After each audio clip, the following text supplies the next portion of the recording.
Hi guys, welcome to episode 19 of the Quirky Monday Craftcast. My name is Kalisha and you can find me anywhere online as Nadira Tani. I'm coming to you today from my home in Central Florida where it's kind of a little bit feeling like fall. But to be completely honest, it's wishful thinking because it's totally like 75 degrees, or so says my phone. But I figure the sun is not out because it's super cloudy and the wind is blowing a little bit, so that means fall. You can't tell me otherwise. So it's been a couple weeks since I last recorded, and when I was writing up my show notes, I was thinking about how in the last episode I was naming all of these ideas for projects that had yet to be cast on, and 2 of them are completely finished right now. So there's that. But anywho, if you are a new viewer, thank you so much for taking your time to hang out with me for a little bit today. If you're a returning viewer, welcome back. I'm so happy to see you. And what else? We have a Ravelry group now. You can find it at Ravelry or on Ravelry in the groups tab if you search Quirky Monday Craftcast. Super easy, right? So, excuse me, we'll go ahead and jump right in because I think it might rain. The cloud cover is looking a little bit threatening. So, we will start out with finished objects, which I have one right here. This is my finished Miette cardigan by Andy Satterlund. It is referred to affectionately as my radioactive gem cardigan because Susan of the KnitLib podcast told me that I was going to shine like a radioactive gem whenever I wore this sweater, which is completely true because, guys, it's like day glow. Look at that. But yeah, this is the second time I've made this cardigan, and it's a very easy knit, but as a member of the Itty Bitty Titty Committee, I did an adjustment where the actual cardigan has bust shaping that goes right here, and I moved it over to the sides. I did it in a different way than I did the first one, and I don't really like it. It doesn't look so bad in the camera actually, but right here, this is where the decreases that would have been over here, I just shifted them over and excuse me, on both sides. But I think I'm just being super picky. So this is actually like the first time I've worn it. It is knit out of some acrylic yarn that I got from Joann's in one of those like value bags where they have like 3 balls of yarn for like $7 or whatever. Tootie decided she wanted to come next to me and eat the grass right next to me. So if you hear munching, do you mind? She's like, no, I don't mind actually. You want to come up and say hi? Sit. Sit down. Or get down. Whatever. Whatever suits your fancy. Back to the sweater, guys. Sorry. Yeah, so I knit it out of acrylic yarn from Joann's, and the bags of this particular value yarn are like $8 or whatever, and when I went there they were 50% off, so I got a bag for $4, and I was like, okay. So I bought one, and then I was like, oh man, what if I run out? Now guys, I don't know how big I think I am, but clearly I did not need to buy another bag of this yarn because now I have 3 full skeins of yarn. And you know how like Red Heart or Karen Simply Soft, how they have like the ones like this? 3 of those full of this yarn, and like 1 leftover ball that's yay big. That's a lot of day glow pink yarn. So yeah, I would have been completely fine with just one bag. I probably would have had leftovers. So I need to figure out something to do with this enormously pink yarn. I'm thinking something blanket-like, definitely held double or triple with another color, maybe like a white or a gray or something that's going to tone down this, because this is kind of overbearing. But I really like the sweater. I decided to go with these. They're actually like a brown reddish color. Oh yeah, you can see them really nicely in the light. But I decided to go with these buttons instead of the white buttons that I had originally chosen, because I liked the contrast. So I have my buttons, and then on the inside I did ribbon, because in my first Miette cardigan I didn't do ribbon on the inside and it's a little bit like flimsy. So I think I might actually go back, take the buttons off of that one, put ribbon in, and then reattach the buttons, because I like the structure that the ribbon gives. So I don't feel like getting up right now, but I will show you the rest of the cardigan in a little bit. So it's a cropped cardigan, as you can see, and it comes like to my actual waist. Yeah, like to my actual waist. I knit it for the Crop Top Cal by Susan of the Knit Live podcast, and also the Vintage Sweater Cal that's co-hosted between Meg of the Bad Wolf Girl Sits and Knits podcast and Hannah of the Crafty Chat podcast. So yeah, I need to do finished object pictures of this so that I can get it posted before the deadline, because that deadline's coming up kind of quickly. I think both of them are like in about 2 weeks or so. But yeah, I think it came out pretty well. I kind of want to knit it again, because you know how sometimes when you make something and you think you made a good choice with the adjustments to the pattern, but then you don't quite like how it came out, and you want to make it again just to correct those adjustments so that you have it like perfect. That's kind of what I want to do. But my next one will be in a sensible color that I could wear like every day. This is definitely maybe like a once a month kind of color, at least for me. But yeah, that is everything that I wanted to say about Miette, I think.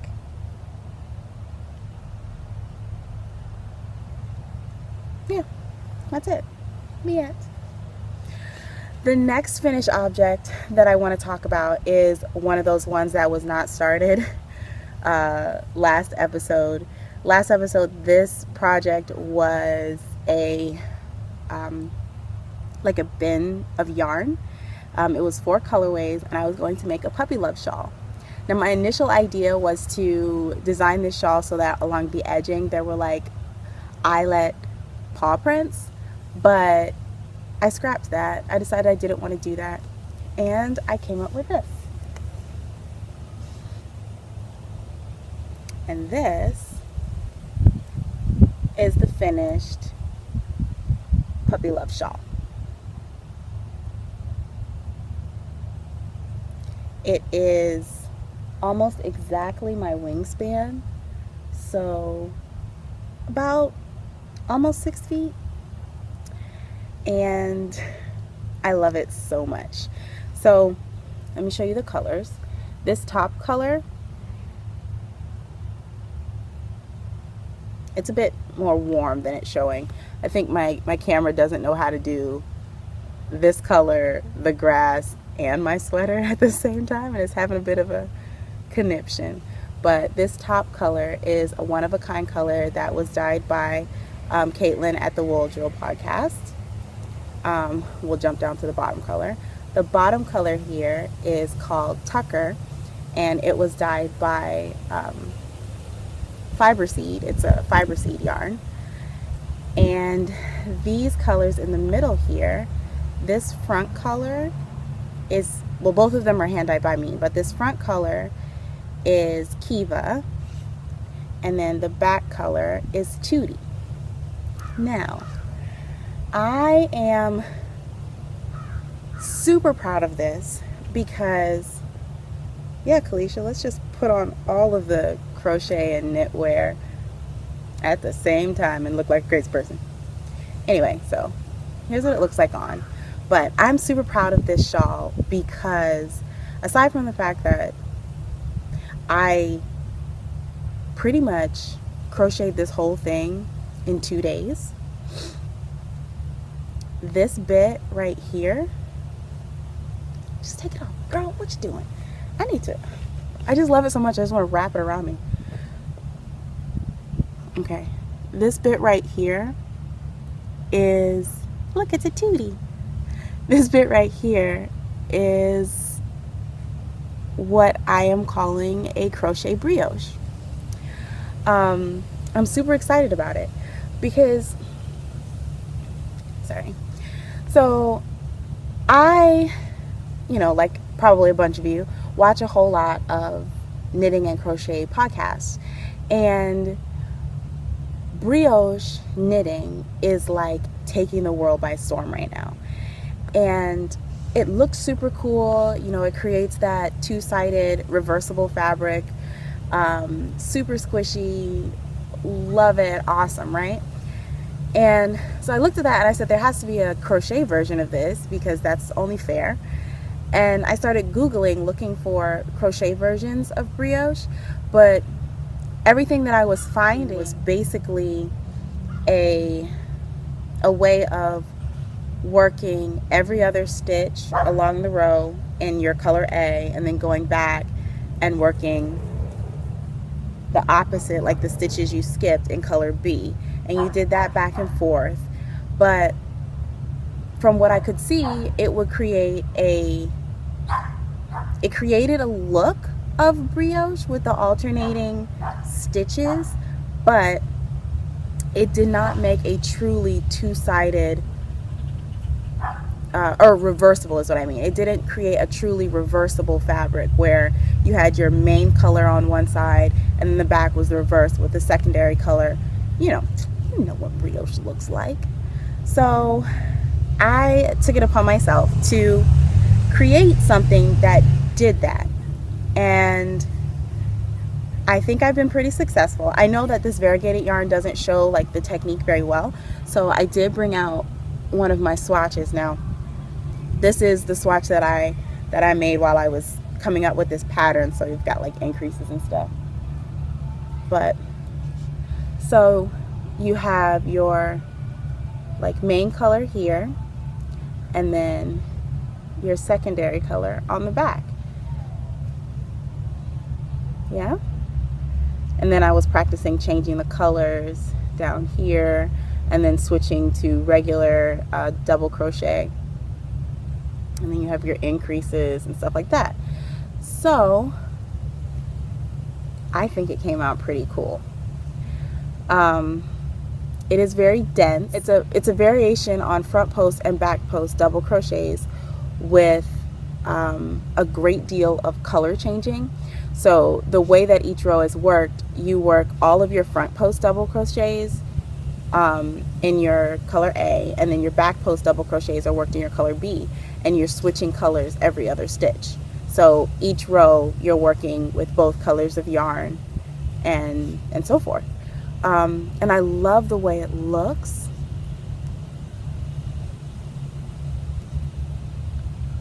So, and here I did rows of the Kiva color and then a couple rows of Toot. I should have just done Kiva all the way, and then on the back would have been Toot all the way. Kiva and Toot are my dogs, by the way. I realized I didn't say that. But yeah, so I'm super excited about how that came out. So if you are a crocheter and are interested in testing out this technique because I haven't seen it anywhere else. And I wrote up my notes, and I've written out the explanation of how to do the technique. And I just need somebody else to crochet it to let me know if it makes sense. So if you would like to test crochet some crochet brioche, let me know. Leave a comment down below, and I'm so excited. Yay! So yeah, this is the Puppy Love shawl. It's basic triangle shawl here.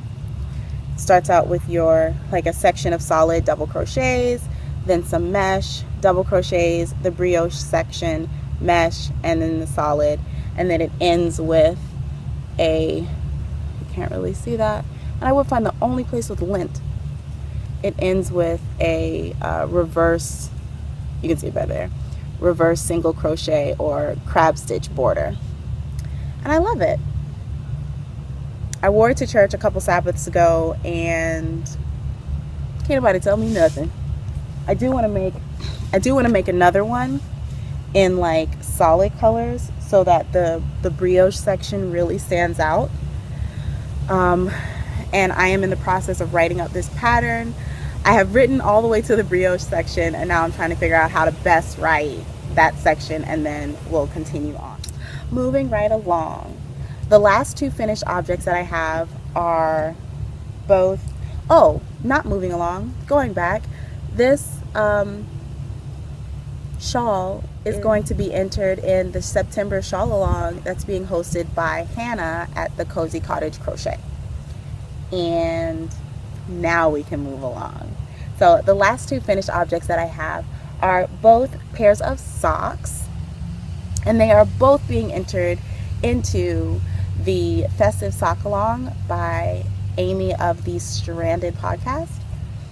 I have, and in the last episode they were both just balls of yarn. So first we have these. What is this, grass? I tell you, you film outside and all kinds of nature gets all over your stuff. But these lovely red, black, and green gorgeousness, these are my Kwanzaa socks. If you don't know, Kwanzaa is a African American holiday that is celebrated from December 26th through January 1st, and it basically focuses on principles for, well, really life principles, community, family, and all that good, nice, warm, fuzzy stuff.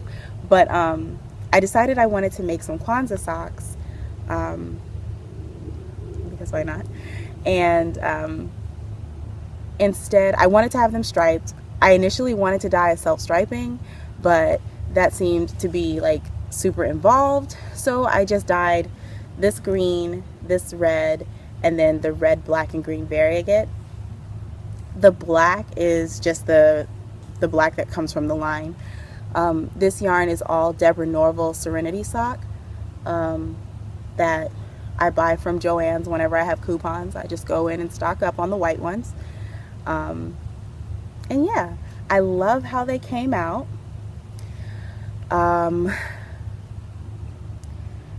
I wove in all of the ends, guys, and if you have been watching this podcast or this Craftcast for any length of time, you will know that Kalisha is notorious for not weaving in the ends because life's too short.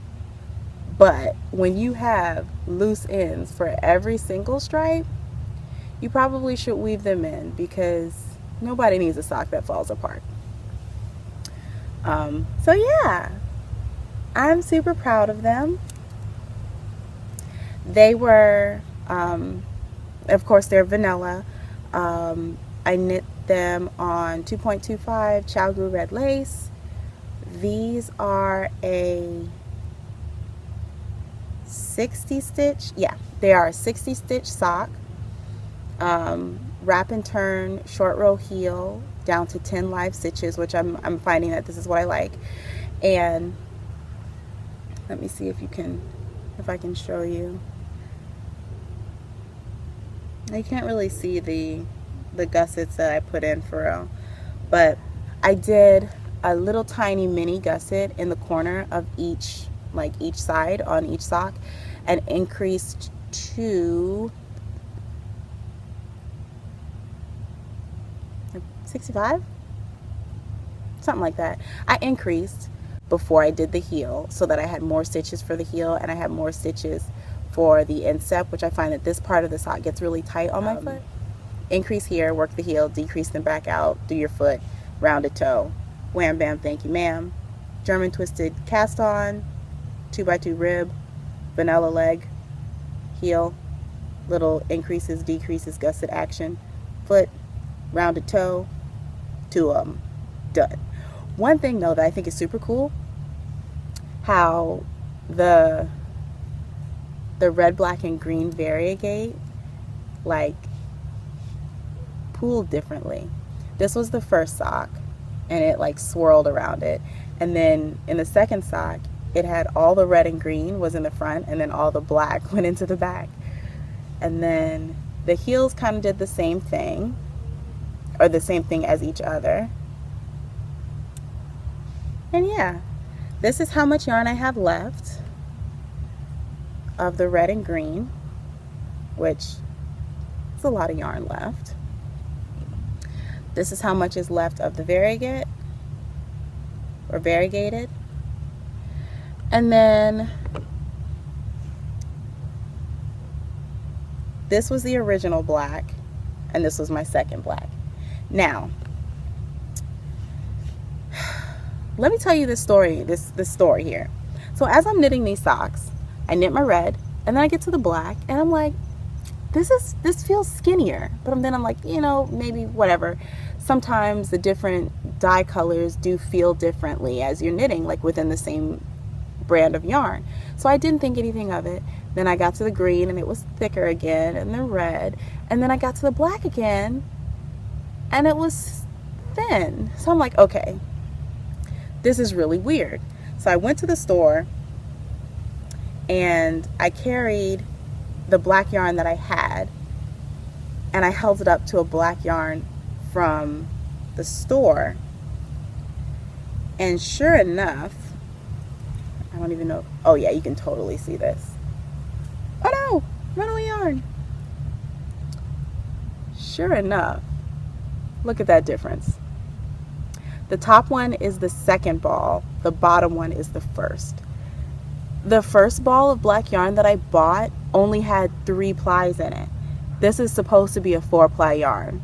So, what? So yeah, I bought the second ball of yarn, of black yarn, and just continued on in the sock. I wasn't gonna rip back. So yeah, now I have a 3-ply black yarn to do something with. So yeah, that is my Kwanzaa socks done and dusted. I need to do their finished objects photos and get them posted in the correct knit along threads. These, I want to say, are pair 13, 12 or 13 for my box of socks. So it's done. Woo! Take that, box of socks. And then my last finished object for this episode are another pair of Christmas socks. These are my socks on a plane. These were my first experience with knitting cables. It was a little bit terrifying, but a whole lot easier than I thought it was going to be. This was the first sock. I'll put the designer information and everything, because this is an actual pattern. It's a free pattern. You can find it on Ravelry. Super easy. It's written to be a toe-up pattern, but I did it cuff down because that's how I prefer to knit my socks now. Evidently, I decided I needed socks that were like all the way up my leg. But German twisted cast on again. These are a 64 stitch sock. 2.25 Chalgu red lace. I always knit my socks on the 2.25s unless I'm using like Patton's Croy, because their sock yarn is thicker and I'll go up a needle size with them. But this yarn is Cascade Heritage Wave in the Holidays, like DAZE, colorway. And it went like this. So I knit this sock from the outside of the ball, like from the outside of the ball. And then when I finished this sock, I went from the inside of the ball and knit this one so that they like were blending toward each other, so it didn't look like I had stacked socks. But whatever, that doesn't really matter. I don't know how I feel about them because they are like completely different socks. It looks like I knit one sock from two different balls of yarn. But I'm super proud of myself for the cabling. I did have to frog, like I had knit maybe like this much, and I had to frog back because I realized I didn't know how to count rows in between the cable rows. So I have since learned how to do that. And yeah, I did a little bit of an increase here, which kind of looks stupid. It looks a lot better on the second sock because the increase is actually in the stockinette portion instead of in the purl before the cable portion, but whatever. These are for me.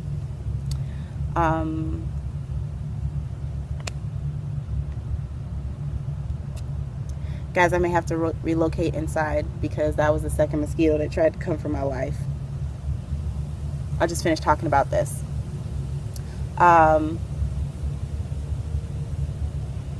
Short row wrap and turn heel as usual to 10 stitches, knit the foot and rounded toe.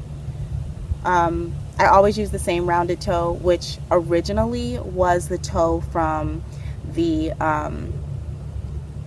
Rose City Rollers sock pattern, which is also a free pattern you can find on Ravelry. But I found that that toe was a little bit too short for my feet, so I have modified it, and I've continued to modify it until I really like the way it fits. So now this is Kalicia's rounded toe. Hooray! And let me show you what I do, because I don't have time to memorize a toe pattern, so I just wrote it on the back of my notebook. So whether I'm doing a 64 stitch sock or a 60 stitch sock, I have all of my decreases, and whether I'm doing cuff down or toe up, everything is there for my toe. What else can I say about these? I didn't weave in the ends, so back to my normal self.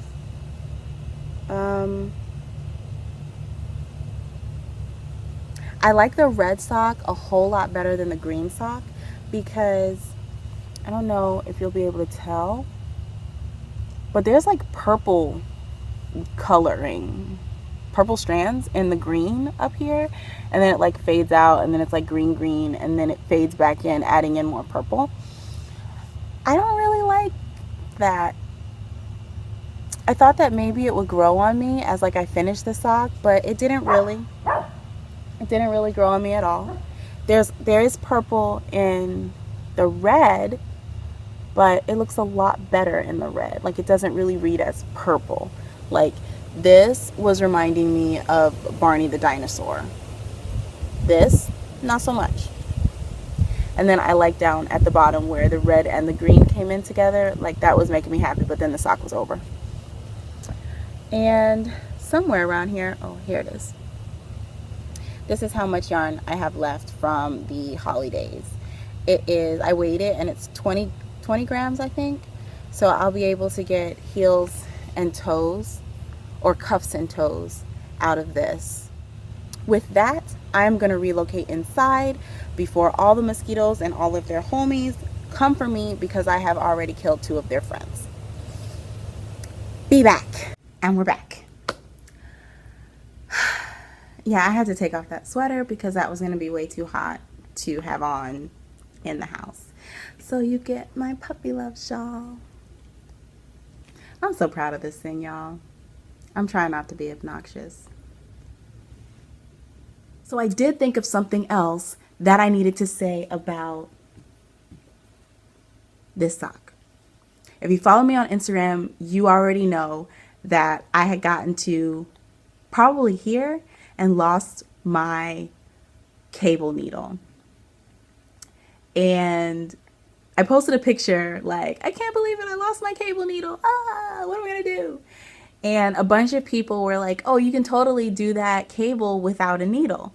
So I went and I YouTubed it, as you do. And I am a firm believer that knitters and crocheters are wizards. Because when I saw this woman do this cable without a needle, I was like, what do you mean you just snatch the needle out and twist the stitches and put it back on? That sounds like madness. So I tried it.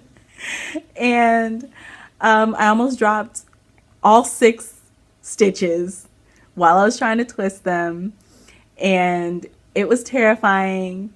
And but I did it. Like the last, 1, 2, 3. The last 3 cable twists, I did them without a needle.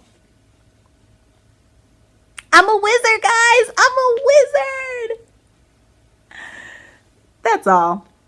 Oh, and then I went to the store and bought another cable needle because nobody needs that level of stress. My chest was tight. I was like, I can't handle it. Let me go get a cable needle. Back to your regularly scheduled podcast. Anyway, so we finished the finished object section, and now we have not even works in progress. I actually don't have any works in progress going right now. And I've reached kind of an impasse, not really an impasse, but I have so many different things that I want to do and so many possibilities that I'm kind of like, what's that thing called? Decision fatigue? I feel like I've kind of gotten there with my crafting. I know that I want to do more crochet, so we'll figure it out. I found a whole bunch of really cool patterns that I like on Ravelry, and my library currently overfloweth with ideas, and I just don't know what I want to make next. I am kind of in the Christmas mood, dare I say it. I have been listening to Christmas music because it's just happy music and it makes me happy on the inside. But that has made me want to make Christmas projects or Christmas themed projects, and winter themed projects, and I just completely skipped over fall. I mean, it's not like we're gonna get any of it in Florida anyway, so y'all can see I'm a little bit bitter about this. But yeah, so I have some ideas of the things that I want to do next. I have been looking at fingerless glove patterns because my hands get cold. In the office that I work in, it's 0 degrees all the time. And I would like a pair of little fingerless gloves. And I'm considering doing, looking for a pattern with a cable, a more involved cable than the socks on a plain one. Just to try it. And I also want to do a fingerless glove with a thumb gusset because I've never done that before, and I think that would be a cool challenge. Yeah. The other thing that I want to start probably within the next, few days, I think I want to make a baby toy because a couple of my friends just had their first baby and I want to make her something. And at first I was like, oh, I want to do a blanket, and I planned it out and did all the measurements and everything, and it was going to be like a granny square blanket, but the granny squares were going to make images and stuff. And in order for the blanket to be the size that I wanted it to be, the squares would have to be 2 inches. And I just frankly don't feel like crocheting a bazillion 2-inch squares and then having to sew them all together. I don't feel like doing it. So, I don't know. We'll see what comes of that idea. But I am seeing, okay, by so many people, I mean two. First, there was Tabby from the Hey Sister podcast, and then Constance from Yarning Over the Days. They both crocheted the, I think it's called Donato bear. It's like a little bear with no arms and a little striped sweater. And it's super cute. And it just kind of made me want to make little stuffed animals. So I think what I might do for this little girl is make her a little stuffed animal. I think that may happen. Also, if you see like smoke coming by, I have a diffuser. It's currently diffusing peppermint and eucalyptus, and it smells so good. But that's why there's smoke over here. So anyway, so I think I'm pretty certain that I'm going to crochet her some sort of toy, like a stuffed animal, teddy bear, or maybe a little doll. I could definitely do a doll. Anyway, that is not yet started, but clearly, by the time my next podcast, it'll probably be done. So there are a couple patterns that I want to try. I want to try an afterthought heel, because I have never done that before, and that sounds terrifying. So why not? I found a pattern online called, I want to say it was like 2 at a time magic socks or something like that, but it's pretty much like the afterthought everything idea, where you just do like a cuff, knit a tube for a bazillion years, and then knit another cuff, and then you cut in the toes and you cut in the heels. So I'm gonna try it. We'll see how it goes. I'll report back to you. Could be a fail, could be awesome. Who knows? But yeah, that's really all I have for like what's next up or needle adjacent projects. That brings us to my stash position section, and I have some pretty fun things. So it was probably, what is this, October? It was probably about 2 months ago now that Adrian of the Freakish Lemon podcast was hosting the Sith and Spin, and I won a prize. And he sent spinning fluffs. There we go. I just caught a runaway ball of yarn like a ninja. Anyway, so he sent these spinning fluffs, and they're called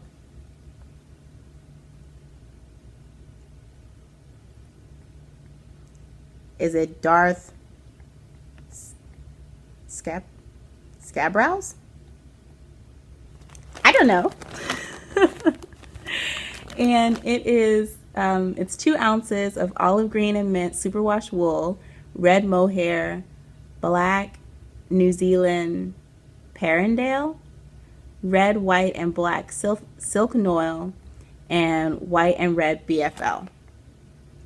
The only thing that I have ever like experienced in my hands is the superwash wool and mohair. The mohair was already in the yarn. And actually, no, I'm lying. All of these things are new to me in spinning. Superwash wool and the mohair I've experienced in yarn form, but never in fiber form. So this is what they look like, little nests. And I haven't unwrapped any of these because I'm pretty certain I'm not going to know how to put it back together. This is so cool. I don't even know what the plan of attack would be for something like this. Like, do you just strip it, like just pull it apart and spin, or do you just, I don't know. But it's really cool to look at all the different textures that you can see. And it's very soft. I wonder what the mohair is. I wonder what olive green, I meant superwash wool, so that would be superwash wool. Red mohair, black New Zealand, Perendale. Okay, so the black stuff that's not silky is the Perendale, so that would be that. And then red, white, and black silk noil. Assuming that's this super shiny bit. Yeah, here's a good bit. Yeah, you can see that shine. And then, ooh, hello, what are you? I have unearthed something. I don't know what it is. Maybe that's more silk noil? I don't know. I don't know. But yeah, there are 8 little nests like this. I don't know how to do this. We're just gonna.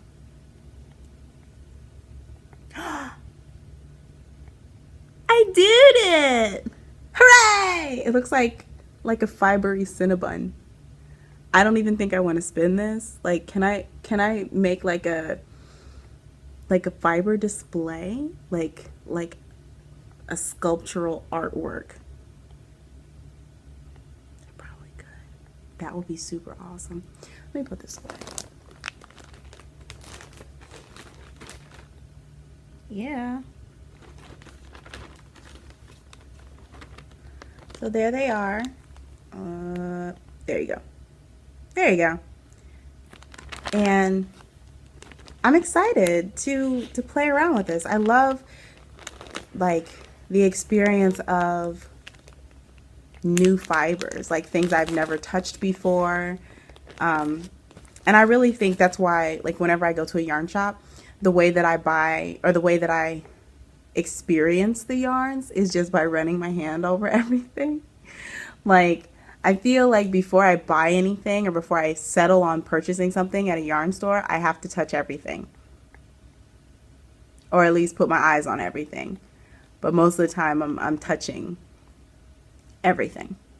I even walk past, and if my fingers catch something that they like, then I come back and I look at it. Who shops by touch? I'm a weirdo. But whatever. So that was the first bit of stash acquisitions that I have. So my fiber stash groweth, guys. I need to spin faster. Speaking of spinning, I made this drop spindle out of a, what do you call these things? I'll put the word up once I figure out what it is. But I bought this bit at Hobby Lobby, and I thought it was so pretty. And yeah, so I made another drop spindle. We'll see how it spins. Maybe I'll spin up some of that with this. But I still have the green fiber that I was spinning for the Sith and Spin. And I'm going to be spinning that until I'm like 90 years old. And I have a bag of gray fiber that I got from that same store, which I showed on here before, which I need a spinning wheel because drop spindling is just too slow. So yeah, it's pretty. Next up in stash acquisitions are yarn. I have 2 balls of yarn from 2 different local yarn stores, and then I have some that I got at Tuesday Morning, which I'm going to dye. This is the yarn from Tuesday Morning. I've already hanged one of the skeins up. It is Super Soft Superwash Wool by Louisa Harding Yarn, the Cassia brand. It is pretty much a DK weight, 75% wool, 25% nylon. Ta-da! Ta-da. Nothing super fancy to write home about. Originally, I was going to dye this like Christmassy, but I think I'm going to dye it pink. And I think I'm going to knit myself some DK weight socks. Yep. My box of socks is sorely lacking in bright colors, so. Oh, maybe that's what I'll cast on next. Some yellow socks, because I have yellow sock yarn that I've kind of been hoarding. Gotta use it up. And then these are the yarns that I got from my local yarn stores. This one is from Knit in Longwood. Well, they're both in Longwood, actually. This one is from Knit. This is another Cascade Heritage Wave. It's the color 501. I don't know what the color is called, but I'll put it on the screen. But I bought this the last time I went for a knit night, and it just felt so wintry to me. And I found this pattern online called I Smell Snow, which this might end up being a pair of I Smell Snow socks. And I'll put the pattern designer and everything at the bottom. You know the drill. But look, it's so pretty. Grays and blues and whites. And then I have this one, which, guys, I finally have sparkly sock yarn. Yay! This is from the Knitting Patch, also in Longwood. And I actually got this today in her 50% off bin. You know I'm down for a sale. This is Dream Starry. Is that it? In the Happy Forest colorway. 98% superwash merino wool, 2% lurex fiber. 450 yards. A lot of yarn. So it's got different tones in it, and I'm gonna have sparkly socks. Sparkle, sparkle, sparkle. Sparkle, sparkle. Sparkle, sparkle. So yeah. Hooray!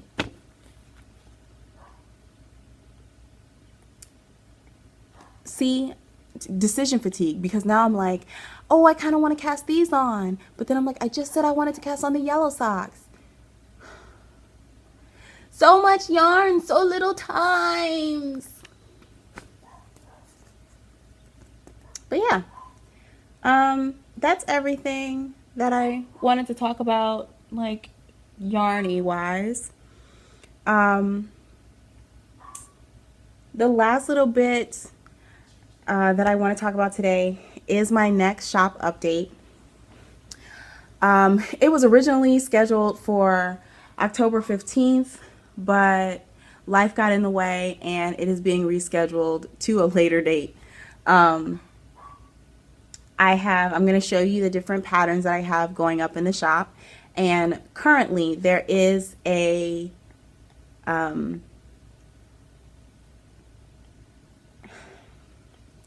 I'm going to show you the different patterns that are going up in the shop.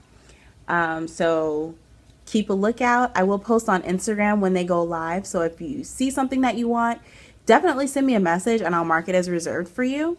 Otherwise, just keep checking Instagram. And when they go up, you'll be notified. These are all fall themed bags.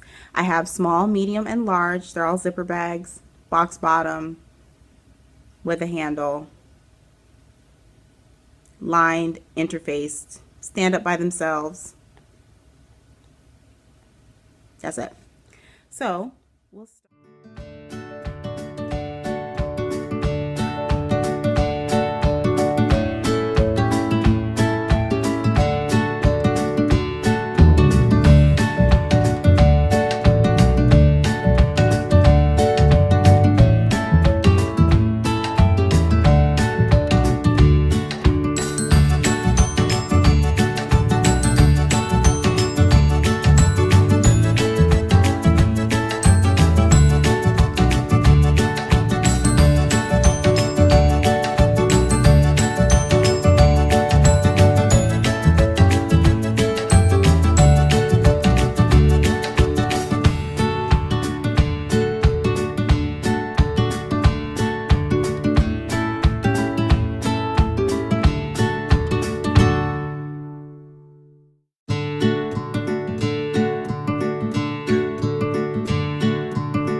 will all be finished and uploaded into my shop. And that brings me to my next announcement, specifically for viewers of the Quirky Monday Craftcast. I am activating a 20% off coupon. It starts today. The code is QMC20, which I will put up on the screen. It's good on everything that's active in the shop, and I'm going to keep it running until the fall bags go in as well. So as a thank you for watching the podcast, interest in the bags and everything like that, 20% off. Yay! So yeah, use the code QMC20 to receive 20% off your total purchase in my shop. Active? Yeah. So that is everything.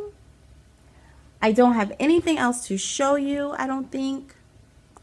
I am going to finish sewing these and probably catch up on some other podcasts. Oh, I never do like podcast shout outs or whatever. But yeah, who am I really enjoying right now? I'm really enjoying Melody Crochet. She always makes me laugh. I love how chipper she is. It just makes me smile. Her smile is contagious.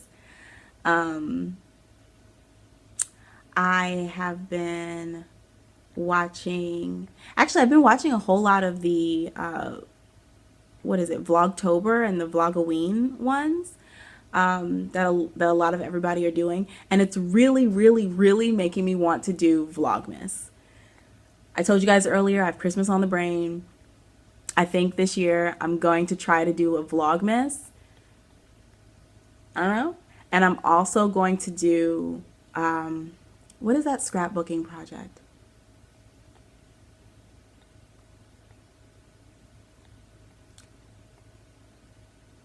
Why can't I think of it? It's the Christmas, like Project Life, every day of Christmas. I can't think of it, but I'll put the name of it up here. But I did one a couple years ago. There's actually a video of the flip through on my channel. So if you're interested, you can go back and watch it. But it's one of those daily scrapbooking things, like every day. It's supposed to be every day up until Christmas, but because I also celebrate Kwanzaa, I went every day up until New Year's. And I think I want to do that again. I was supposed to do it last year, but I was a slacker. So I really think I'm going to do it this year. I'm kind of wanting to do Vlogmas. I've done a couple vlogs like within the last 6 months, and I enjoyed it. It's nerve-wracking, but I want to try new things. So that might happen. That's probably going to happen. And yeah, so that's everything. Thank you for hanging out with me. Leave some positivity down below. Share something that happened to you this week, a moment of joy, something that made you smile. And have a great week.